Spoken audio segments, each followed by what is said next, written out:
Good morning, good afternoon, and good evening. Welcome to Offbeat Talks with Next Evolution Ventures. And our guest for the evening or morning for on my end is Charles Oduro. He's from the UK, and he's the founder of AMCU Recruitment.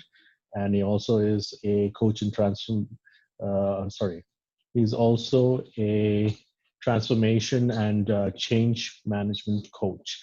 Um, Welcome, Charles, to our show, and thank you for taking the time out to coming and speaking to us on a very interesting topic. We're going through the series of mental health and the new phase of mental well-being. And today, with you, I'm hoping to explore a little bit more deeper into understanding the neurodiversity component associated with mental well-being.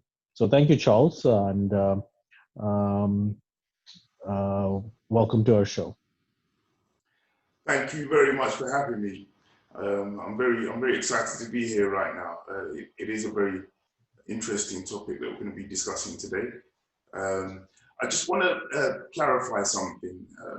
The name of the company that I founded is AMSU Recruitment, AMSU, and regarding the coaching, I'm a change and transformation coach. So basically, I help people to get from where they are in their lives to where they want to get to. Okay. So what we have here is we're going to do a little bit of a back and forth. I've got some questions for you. And depending on how things go, I know it's going to be a topic, and usually 1 hour is never enough to get through some of these deep conversations. So we'll get started quickly and see how the conversation goes. So tell us a little bit about your personal story and how you founded AMSU Recruitment, and also your role as a change and transformation coach. Well, if I take it, the story actually starts in my childhood, although at the time I didn't know. So I'm obviously born and raised in the UK. But part of my childhood was spent in the UK care system, in children's homes. And one of the children's homes that I lived in for a while was a children's home that housed children with different forms of disability, physical disability and invisible disability, and also able-bodied children. I myself have a disability. I've got cerebral palsy, which kind of impacts my motor skills, my coordination, balance, and that kind of stuff. Cerebral palsy is I'll break it down. Cerebral is brain, and palsy is paralysis. The part of my brain is paralyzed. So I grew up in that kind of environment for a little while. What I found when I was growing up is, for me personally, my disability didn't really create any barriers for me. It did create barriers for other children that I lived with. But what that experience taught me, it taught me about the different ways people can overcome their challenges, whether they're invisible or physical. It taught me the skill sets, a lot of the skill sets that people need to navigate through life. I found that a lot of people with invisible disabilities, for example, had a certain level of, some of them had a certain level of insight. They had like an emotional maturity in some cases, but some of them also did have serious challenges when it comes to disability. So that was part of my childhood. Fast forward to what I'm doing now, is that what happened was that I started my IT career working in investment banks and asset management companies. And I really, really enjoyed it. I was able to attract contract after contract successfully. And then I slipped a couple of discs in my back. When I slipped the disc in my back, that's when I started to understand the challenges that some disabled people face when they are attempting to gain employment. I lost my first ever contract because of the way that my slip discs were impacting my job role. I went on the journey of trying to find a contract after that. And for the first, I'd say, 4 months, was unsuccessful. This experience is what kind of told me that, well, it kind of made me look at myself and say, hold on a minute, I've got over 10 years experience as an IT professional. So, and I'm good at my job. I've been in top tier companies. I've got a good reputation. And I get on very, very well with people. There must be hundreds, thousands of people that are in a similar position to me, meaning they have a disability and they have a high level skill set that organizations can benefit from. The biggest challenge through this point of the journey was that I wasn't able to find a recruitment company that would meet my needs, being disabled, and also meet their clients' needs by sourcing the kind of individual that the client wanted. This is where I saw a gap in the market. And so I decided that, okay, I'm going to create change here. I'm going to set up a recruitment company specializing in the employment of disabled professionals with tech companies operating in the finance sector, because after all, that was my background. Now, what I learned was that there were a number of barriers to that, but mainly because people didn't really understand, or a lot of employers, should I say, didn't really understand and appreciate the challenges that disabled people have. And they didn't appreciate the fact that any changes, if necessary, that the organization would need to accommodate disabled professionals are 80% of the time inexpensive. And usually they're just simple tweaks. I think a lot of organizations kind of had the misunderstanding that they would have to put a lot of time, effort, and money in creating the sort of environment that they would need to in order to successfully employ people with disabilities. So that's really why the organization was set up. And what we do is that, so we match disabled professionals, as I said, with organizations operating, tech organizations that operate in the finance sector. But we also offer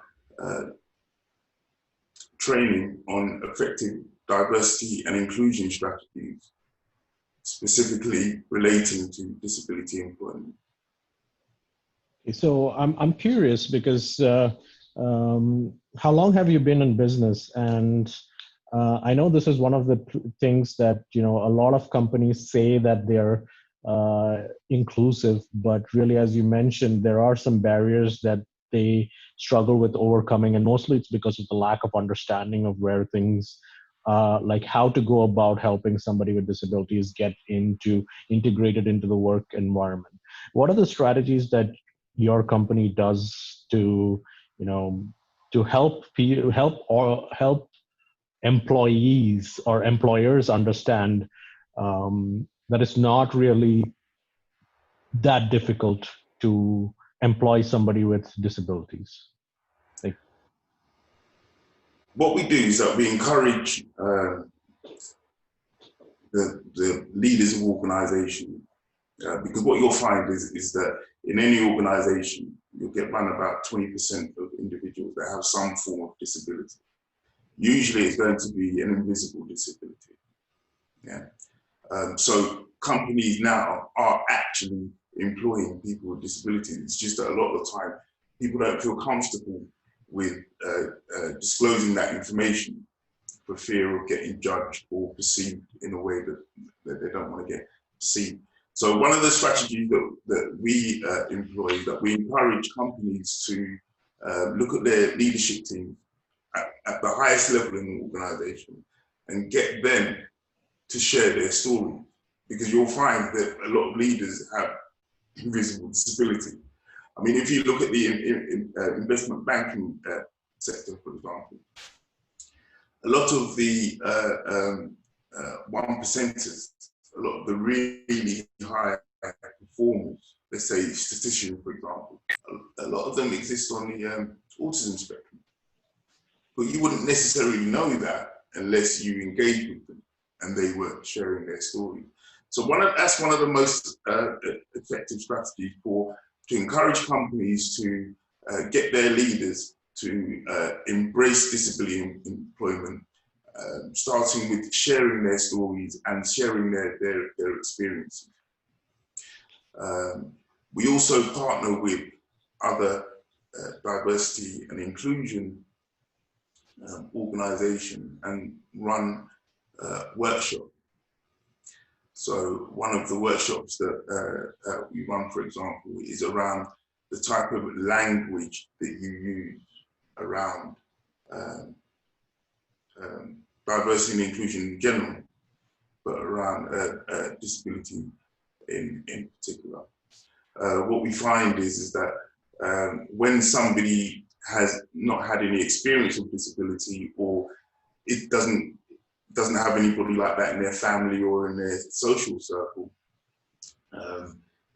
they find it challenging to interface because, number one, they don't want to offend. Sometimes they're just not aware of, it's like a minefield basically.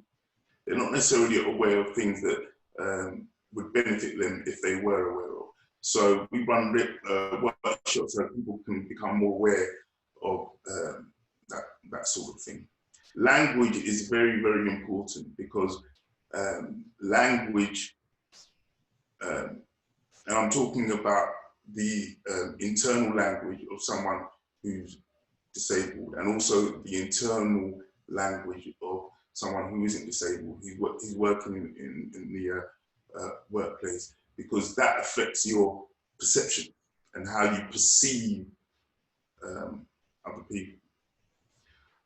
So yeah, those are two of the things that we do. A third thing that we're starting to do now is to get disabled people themselves to share their stories and their experiences. Now, going forward, what we're working on is that we're working on systemic changes. What that means is that we're looking at things from the top level, where government and other social organizations that are connected to the disability space. We're looking at what they're doing there. And we've identified a couple of areas in terms of how the system works that need to be changed. So we speak about that, and we work closely with other disability organizations. So we work from the top level down, and also working from the bottom level up. And what I mean by that is actually aligning ourselves with different disability groups to help them to hit their targets and their goals.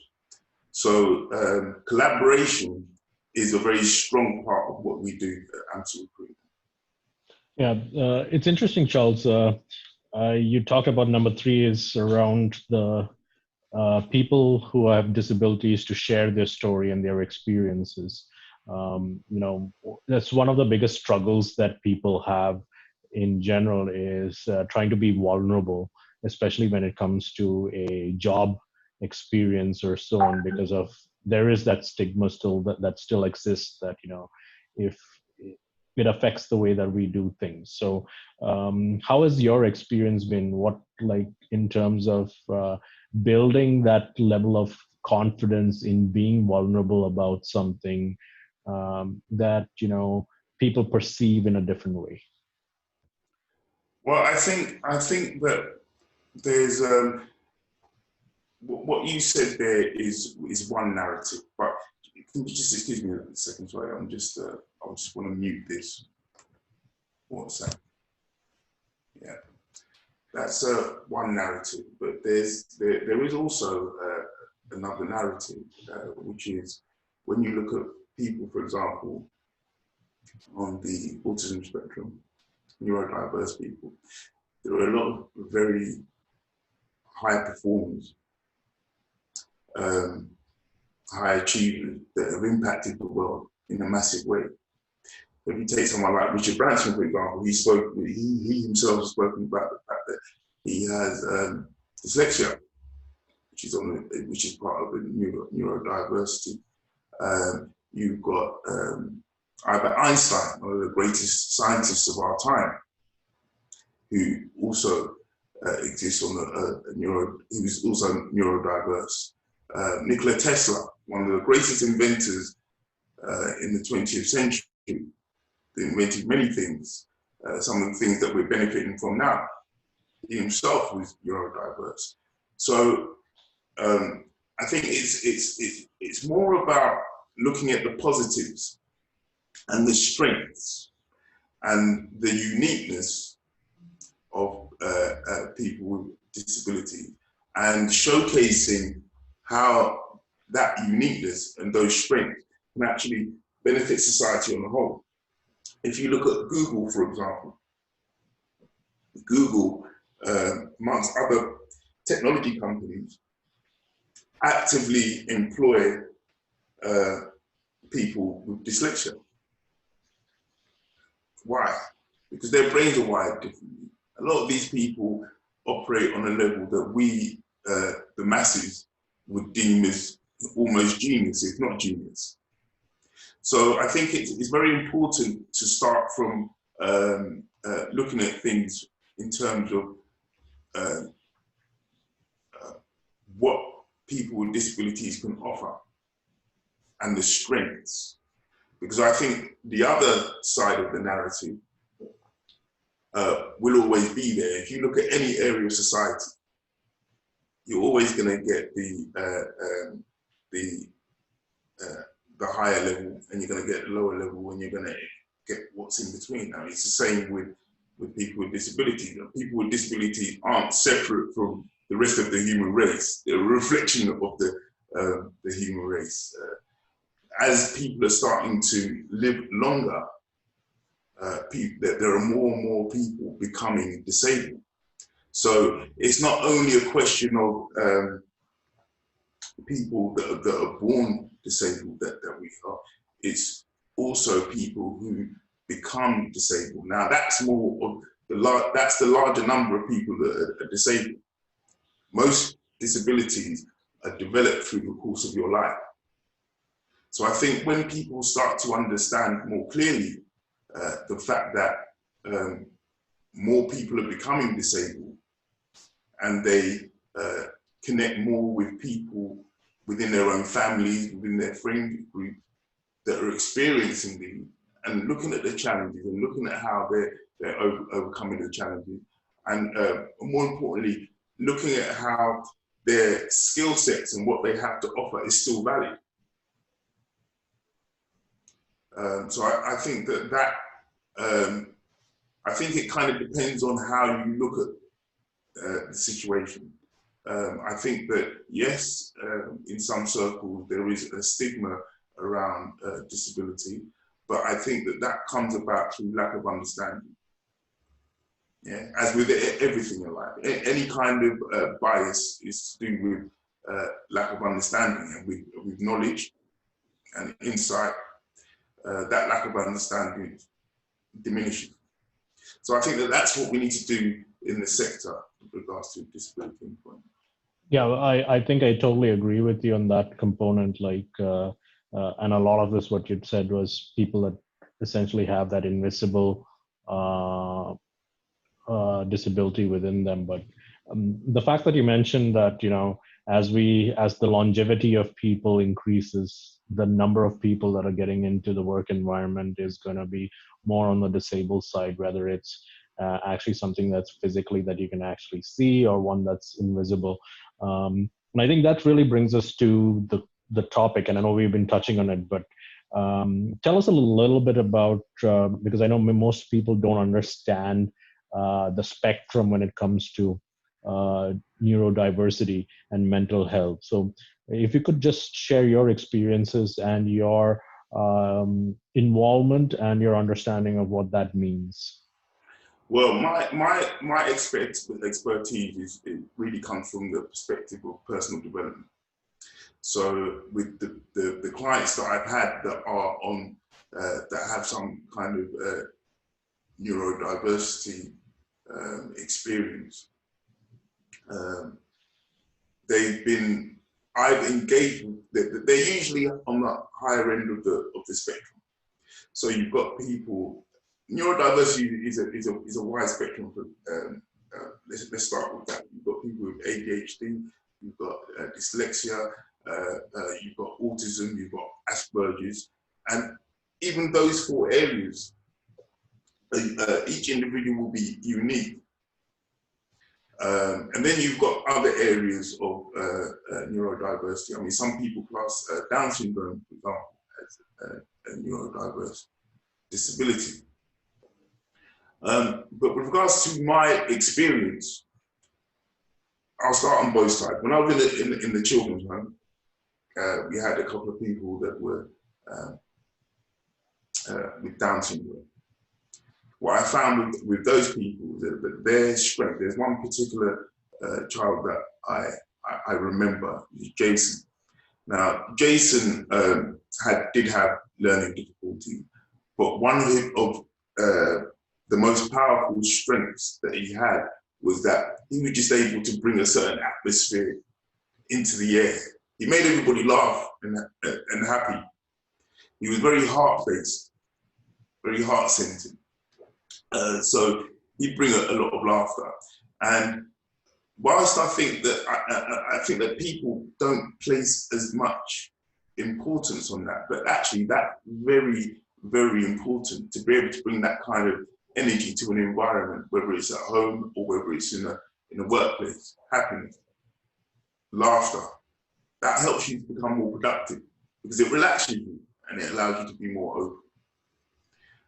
On the other end of the spectrum, people that I've engaged with as a change and transformation coach, there's one lady, for example, that is autistic. Now, very young. I won't tell you her personal details because obviously she's a client, but she's young. What impressed me about her the most is that she was able to get a master's, highest grade master's, in a technology qualification at a young age. What impresses me about her is that she's very analytical, and very logical in her process. She's extremely intelligent. Now, the reason why it stands out to me is because she's so young. Now, she does things very quickly. What one of her challenges is, or one of her biggest challenges, is that she doesn't do well in social environments. Some of the social norms that we're all used to she has trouble with. However, when you look at her work, it's exceptional. There's another guy that I have encountered who, at the age of 45, got 3 degrees, and they're all different.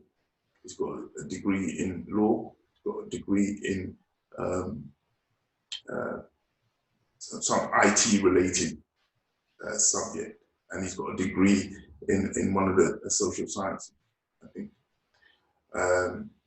Now, his uniqueness is the fact that he's able. Well, what interests me about him is that he's one of those people that when seeking a job role, for example, you can't take him through the normal process. You can't say apply for this job, and then we'll interview you, and then if you get the job, we'll place you in the job. The reason being is that he's not good in social environments. Another barrier that he has, or another way that his disability impacts him, is that he can't wear certain clothing. He has to only wear t-shirt and jeans because of, I don't know exactly how it affects him, but it's to do with his neurodiversity experience. And the key thing is, if he wanted to, he's tried to get into the law field, but he's been unsuccessful simply because he's not comfortable when wearing a suit. But he is absolutely brilliant. So what that tells me is that a lot of companies need to look at and address the way that they attract people and what their onboarding process is and how they support people once those people are employed. That particular gentleman will only work well when he's in a room by himself. Yeah. But the thing is, if you were to, and by the way, his skill set in technology and IT, he completely taught himself. He was just amazing. You'd have to see him to appreciate exactly what it is that I'm saying. So those are the, and then another, a couple of other people that I've encountered that have dyslexia, that you wouldn't actually think that they have any form of invisible disability. One particular lady, that she has trouble reading and writing because of her dyslexia, but she's got a photographic memory. Amazing people. Now, when you're engaging with her, you would never think that there's anything wrong. And the fact that she's got her a photographic memory affords her a skill set that most people don't have. She can recall conversations from 5 years back, tell you exactly what you were wearing, to tell you what street you walked down when you were going to a certain location. So I think that for these people, what needs to happen is that companies need to look at ways of harnessing those skill sets of those individuals, and then providing a safe environment for them to kind of execute their skill set in a way that benefits the company and helps the company achieve their goals. That's very interesting, Charles, because and I'm really coming back to the organizations here, is what you said makes a lot of sense, because people have different ways of how they feel best comfortable to express themselves without actually sometimes not even knowing how the normal process of interviews go. Organizations, on the other hand, have a process-driven approach to recruitment. You apply through a website, you get called in for an interview. Essentially, you try to sell yourself as a person through an interview process. I can tell you this, that even though I've seen organizations that are more that say that they are they're inclusive, there are many barriers in place, even during the onset of recruitment, to actually even get people to consider applying for Right. positions, Yes. right? Right. And so I think the fundamental question is, and I know you touched a little bit about it, but what do you think organizations really need to do to step up? Like, for example, we've just been through a crisis, a global crisis with the pandemic. There were organizations who said they could never get back into the work, they could never work from home. And within pretty much a day or so, the whole world turned upside down. And, people were working suddenly from home. Uh, they had to actually change the way that they were operating in many ways. To me, I see that as an opportunity, because it essentially opens up the doors to say, you know what, we can operate in different ways than what we've been operating for several years. So I guess my question to you is about, what are ways that organizations, or what are the challenges that organizations should take up in terms of trying to open the doors to be more inclusive, rather than trying to wait for people to come in and then try to be inclusive? But how do you actually open the doors ahead of time to make sure that you're actually engaging people of various lenses to actually truly take in the word of diversity, equity, and inclusion? It's a very good question. And I think part of the answer lies in how you started that question, talking about COVID-19 and the fact that because of the impact of COVID-19, the world's changed overnight. And it's interesting to me that when there's an emergency, when there's the right amount of pressure, the change that you want to make can be made. What needs to happen is that the willingness needs to be there. COVID-19, or the impact of COVID-19, has shown that if we really want to change things, we can.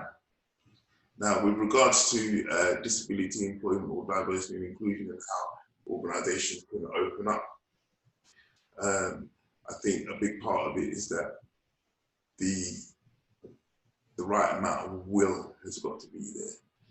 One of the challenges in this area is the fact that a lot of organizations say, yeah, we're diverse and we're inclusive, but it's just a tick box exercise.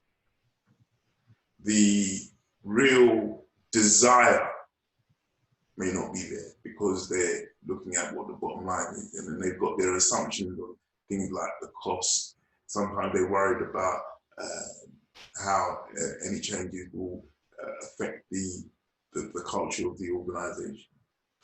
But what I would say in terms of organizations opening up is that they need to focus more on developing an effective diversity and inclusion strategy. They need to look at their processes and look at how they're working, and ask specialist organizations to come and audit them and see where they can do things better. Because COVID-19 is showing if there's a will, there's a way. There are a lot of different diversity and inclusion organizations that can give you effective solutions. Most of those solutions are low in cost. A big part of the solution is to change the mindset of the organization and how the organization approaches the diversity and inclusion challenges that they're facing. So I think on a practical level, conversations need to be had at the top level of organization. And then there needs to be a willingness for change.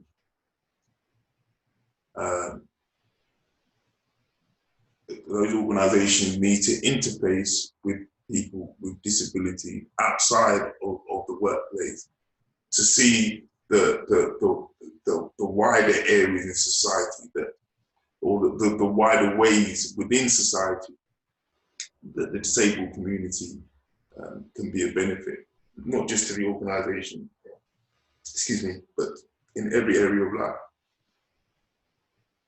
The thing is, the COVID-19 situation is very interesting to me because it's the first time that I've seen, and probably one of the only times, that you're seeing a lot more people with invisible disability. Mental health, because of COVID-19, mental health challenges and issues, it's gone up. It's just gone up. So this is one of the very first time that I've seen in my lifetime that we all have something in common, which is that people have some degree of an invisible disability. And so that common strand kind of brings us together, because we're all working in, everybody's talking about mental health. Everybody's talking about bringing solutions to it. But this is where we're connected. And I think that is the key. The thing is that there's the interest and there's the desire. So now you're going to see organizations of all shapes and sizes moving forward in this area, because they're going to have to come up with solutions to overcome the challenge. So I'm going to play devil's advocate here because I had a session yesterday and we really talked about how to reinvent yourself as we move forward. Because let's face it, COVID-19 created a lot of chaos as well as opportunities. You had many organizations downsize. And one of the things that I was talking about yesterday was essentially around, people are trying to do, or organizations are trying to move forward with the concept of do more with less. And especially with working in an environment where you can actually work from home, it makes it a little bit more easier to accommodate those tasks.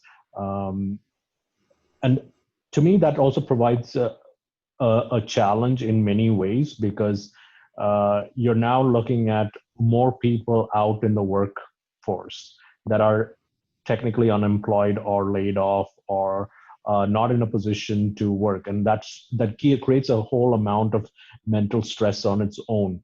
Top of it, trying to add these components around, getting people with disabilities into the work environment.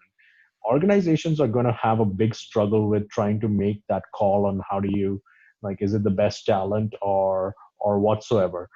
But at the same time, I see an opportunity here because it can get you some of the best minds in the world to come in, because you've taken that environment away from, you made it more open in terms of being able to work from home. So to give an example of the person that you had mentioned, he likes working in his own space and he provides the best environment ever. Put that person in an office environment, he'd be a huge struggle for him. This is given that opportunity to recruit somebody like this so that he can be at his very best performing for the organization. So I guess my question is more on the part of sharing your thoughts around how can people technically stand out and be different to get recruited into organizations. And I'm not talking just specifically for people with disabilities or not. It's a general question in terms of that's what we're going to be facing in the next few years. Okay. So I'm fortunate to, in my life, to have a coach that coaches me, a performance coach, a strategy coach. He's a coach in actually many areas, and he coaches and mentors me. And one of the things that I've learned from him over the years is that if you identify your 1% unique skill and focus on developing that, that gives you your own individual uniqueness. I think if people understand what that is and then build a personal brand around that, that leaves them in good stead. I think with the branding, if they're able to articulate within their branding that able to solve a particular problem that an industry or a company is facing, they're able to articulate that they have a solution to that problem. That also kind of increases the probability of them getting recruited by organization. So I think if people focus on their uniqueness in such a way that it helps solve problems, not just for themselves, but for the wider community, wherever that community is, that's the way to stand out. Okay. I know we've got about 15 minutes left on this conversation. One of the areas in neurodiversity that I want to talk a little bit about is, and this is from my experience here in Canada, we've got the government stepping in many cases to come up with like processes around gender-based analysis and so on. How has the political environment have stepped in to provide processes in place to try and increase awareness and put things in place? From your experience out in UK, what role do governments play, and what role do governments need to play? In the UK, the government have been pushing certain agendas, like that they've got called the disability confident, and they encourage companies to go through a process which, once they've gone through that process, it's like they've qualified themselves. They've qualified themselves to position themselves as disability confident. What that means is that they're agreeable to the plight of disabled people, and they're open to employ disabled people. That's one of the schemes that they've got, and they have very strong policies in terms of the legal aspect of things. However, with that said, there's a lot of work that needs to be done. Unfortunately, in the UK, the ethnic minority group, which you and I are part of in the UK, and the disability group are, especially in the area of employment, and are the lowest end of the spectrum. So it gets the least attention. So the work that the government needs to do is to basically work with organisations in an effective way to raise the profile. Because as I said, I think that a lot of people are not recognising this. More and more people are becoming disabled. So the average person out there who's not disabled, in 10 years may be disabled. So it serves everybody really to actually focus on this issue, because if it's not me or that person over there that's going to experience it, it will be somebody in their family, or it will be someone in their social circle. So I think it's something that government need to work with organisations, private organisations and public organisations, collaboratively to raise the profile, to have the right discussion, and have the willingness to put in place the strategy that you need to make it work. Because it has been done in other parts of the world successfully. If you go to LA, for example, they're very strong in this area. You go to the Netherlands, for example, they're very strong in this area. But the UK, whilst there is some work that the government do, which is positive and constructive, there's a lot more to be done. As I said earlier, I think that one of the most impactful ways that government can help assist the agenda is to look at things from a systemic level, because it's the system that needs to change.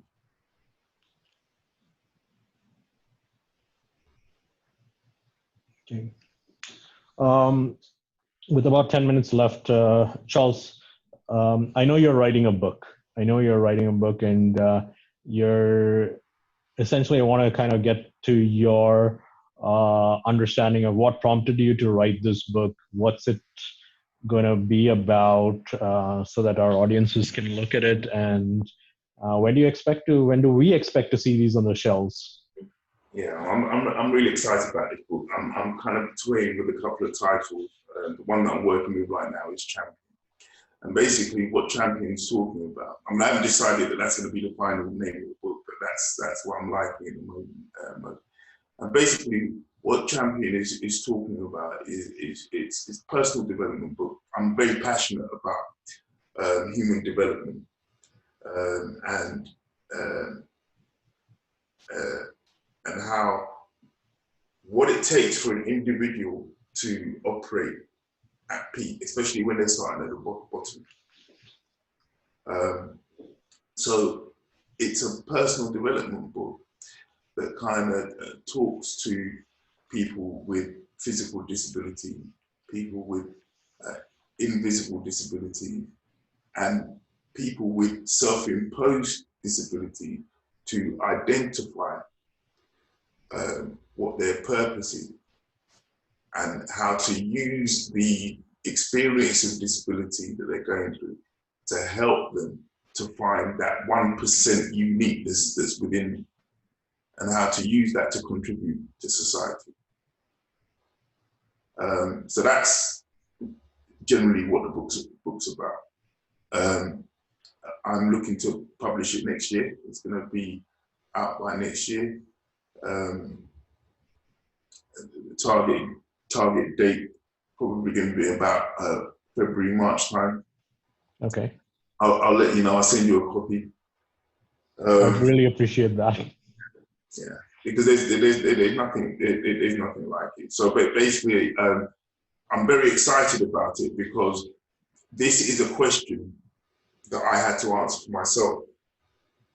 How do you take your disability and see the seed of equivalent benefit and use that to your advantage? And everybody's got it.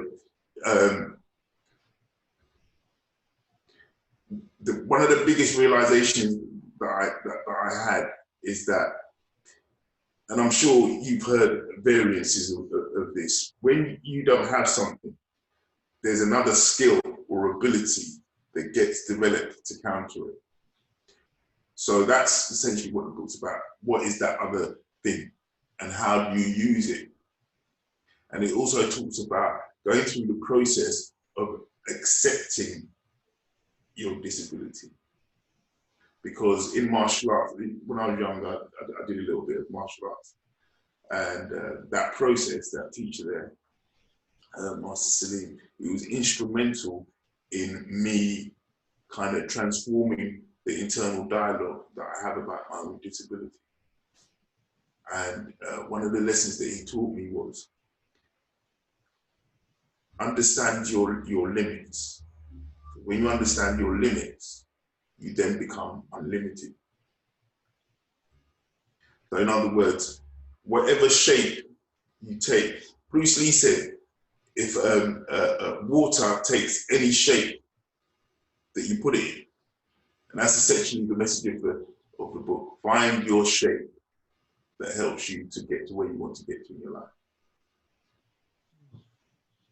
Pretty good, strong words. I want to get to know a little bit of your personal side, and I have to say this, like, person, thank you for being very vulnerable through this conversation, you know, sharing your story with cerebral palsy and how you've gone forward with building your life towards being a change and transformation coach, and now the founder with AMSU Recruitment.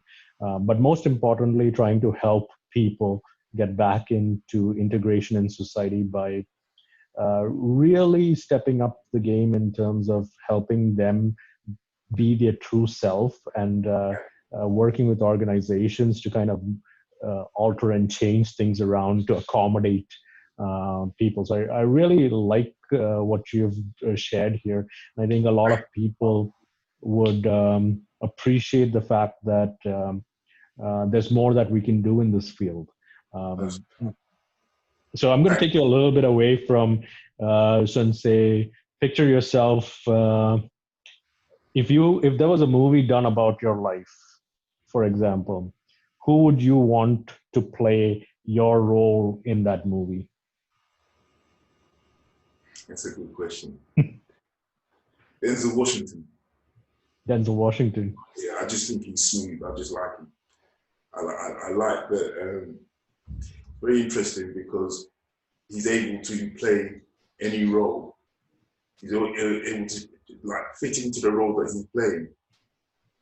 But he's still got that kind of Denzel Washington flavor. The same personality comes out in each role he plays, even though it's a different role. I've got a lot of respect for him, and I appreciate and respect his values as well. Okay. What have you liked about working for, like, what has been your crowning achievement with AMSU Recruitment? If you could, like, pick out the top things that you found that make you, and I think this is one of the things that people struggle with, is what gets you motivated to step to work every day. There's always that thing that you go back with, looking at it and saying, yes, I do something that makes me get up every day morning to give my very best. Part of the reason why I got into personal development was because of the impact that studying martial arts had on me. Martial arts gave me the viewpoint that my life is about self-mastery. And so for me, my personal purpose is to master myself on an emotional level, physical level, and mental level. And I find that with being an entrepreneur, 95% of it is engaging with people, right? And that provides me with the playground to master myself through interacting with different people. How do I move this person from this place to that place? How do I positively influence their mindset in a way that means that they've stretched themselves and more of them, their positive self and their true self has come out? How do I do that? I enjoy that aspect of interacting with people. I'm very passionate about helping people to help themselves. So for me, the day-to-day interaction with people is very, very enjoyable for me, because I like to look at the nuances and I like to look at how I can do what I did better. So that's one area. Another area that I enjoy is I think when I was in a children's home, when I was younger, it kind of knocked my confidence. And what I'm finding now as an adult going through the journey that I'm going through, the benefit of that experience for me now is that I have an appreciation of the little things in life. So for me, being able to put myself in a challenging position is exciting to me. I just want to be a better version of myself day by day. I enjoy that. I love that. I love that. And I guess another area would be, I'm really passionate about helping people to help themselves. I like taking nothing and making it into something. So that's what I would say. That's a good thought process. We're pretty much at the end of our conversation here. Do you have any final comments for me and the audiences that will be watching this particular conversation.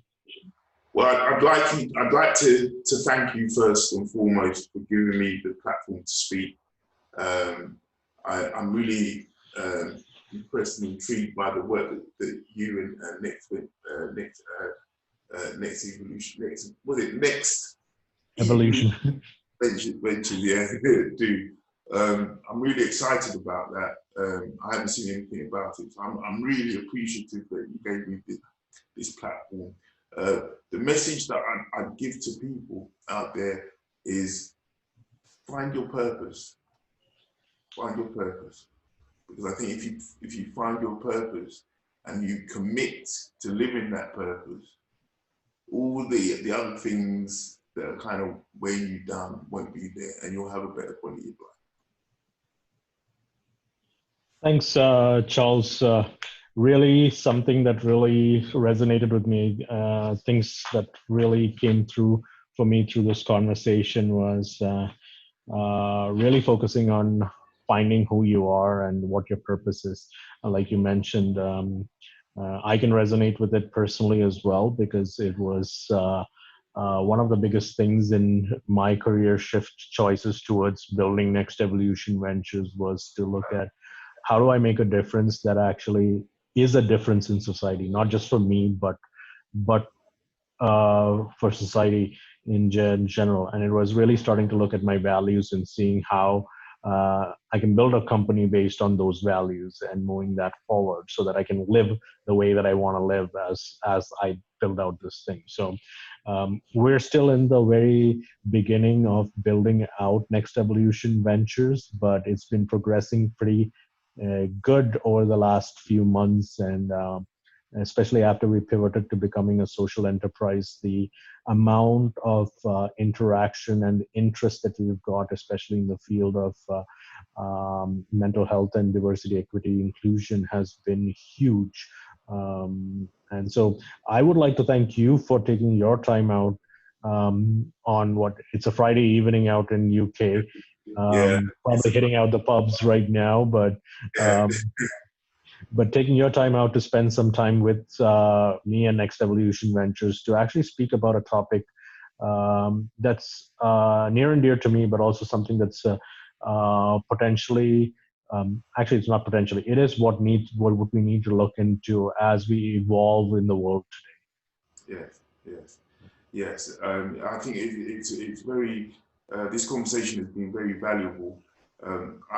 Before I came on this call, I had a look at your videos on your YouTube channel, and there's very strong learning points. I like the interviews that because you've got a few interviews and you've got a few panel discussions, and some of them are quite deep. They're quite there's a lot of meat in there.